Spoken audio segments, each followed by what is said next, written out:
তিনি কলেজে পড়েন, প্রেমিক মানে প্রেমে পড়েছেন, তার প্রেমিকা রয়েছে।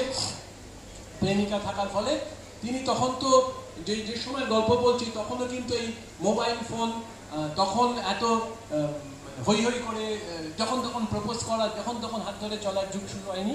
ফলে একটু লুকিয়ে লুকিয়ে হতো। তার প্রেমিকার আদেশে সেই প্রেমিক তরুণটি দীর্ঘ তখন হাতে চিঠি লেখা একটা ব্যাপার ছিল। প্রেম মানে হাতে চিঠি লেখা। এখন যেমন মোবাইলে ইমোজি দিয়ে প্রেম হয়ে যায় শুনেছি, কিন্তু তখন হাতে লেখা। ফলে ইমোজি মুছে যায়, আবার ইমোজি আসে, আবার ইমোজি মুছে যায়, আবার প্রেমিকা বদলায়, আবার ইমোজি মুছে যায়, আবার মোছা মোছা প্রেম চলতে থাকে। এখন সে বালাই নেই, এখন চিঠি লিখতে হবে। ছোট চিঠি লিখলে প্রেমিকারা বকতেন, প্রেমিকরা প্রেমিকার ওপর মুখ ভার করতেন।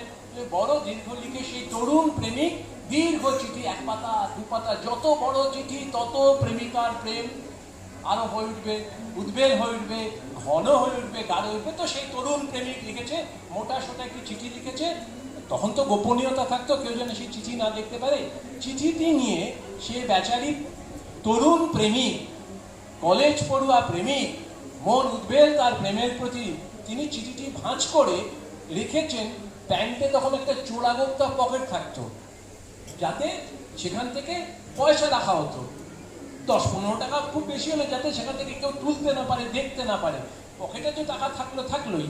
তখন তার মানি ব্যাগ ছিল না তরুণের কাছে, আর মানি ব্যাগ কি, সে মোটা চিঠিটি মোটা ভাঁজ করে করে করে ছোট করে সেই গুপ্ত পকেটে, প্রেম গুপ্ত বস্তু, গুপ্ত জায়গায় তাকে সংরক্ষণ করে অতি যত্নে সে প্রেমিকার কাছে চলেছে। বাসে ঝুলে, ভিড় বাসে ঝুলতে ঝুলতে যখন সে নামলো, সেই প্রেমিক তরুণটি নামলো, নামার পর দেখলো যে সব আছে, কিন্তু পকেট মহাশয় এই প্রেমের চিঠিটি তুলে নিয়েছে। এই কথা তার যে তরুণী প্রেমিকা, সে কখনো বিশ্বাস করতে পারে? তাহলে ভেবে দেখুন, পকেট মারা প্রেমের প্রতিগুলো আসক্ত, তো সেই চিঠি তো সে ফেরত দেয়নি, সেই চিঠি রেখে দিয়েছে। তবে ভাববেন না এই যে গল্প বললাম, এই গল্পের মধ্যে আমি আছি বা এটা সত্য ঘটনা, কেউ ভেবে বসবেন না যে আমি এটা নিয়ে গিয়েছিলাম। আপাতত এই পর্যন্ত। প্রস্তুত অনেক নিরাপদে প্রেম করবেন না। আমি দাবি নিয়ে বলছি, যে বান্ধবী আজকে আপনার, সে অন্যের হয়ে যাবে কালকে।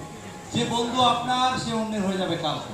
পকেটম্যান নজর রেখেছে, কিন্তু প্রেমের চিঠি তো সে তুলে নিয়ে যাবেই, সে যেখানেই আপনি লুকোন, হতে পকেটম্যান হইতে সাবধান। আর 2 নম্বর কথা, প্রেম করতে গিয়ে সাবধান। কারণ আমি একবার প্রেম করতে গিয়েছিলাম, সবে প্রেম করতে শুরু করেছি প্রেমিকার সঙ্গে। তেতলার ঘরে হঠাৎ তার বাবা কলিং বেল, সে পাঁচিল টপকে পালানো, সেসব দিন এখন নেই, এখন অনেক ঝামেলা মুক্ত।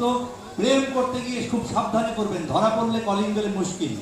আরেকটি কথা, প্রেম করার অনেক রকম সাইড এফেক্টস আছে।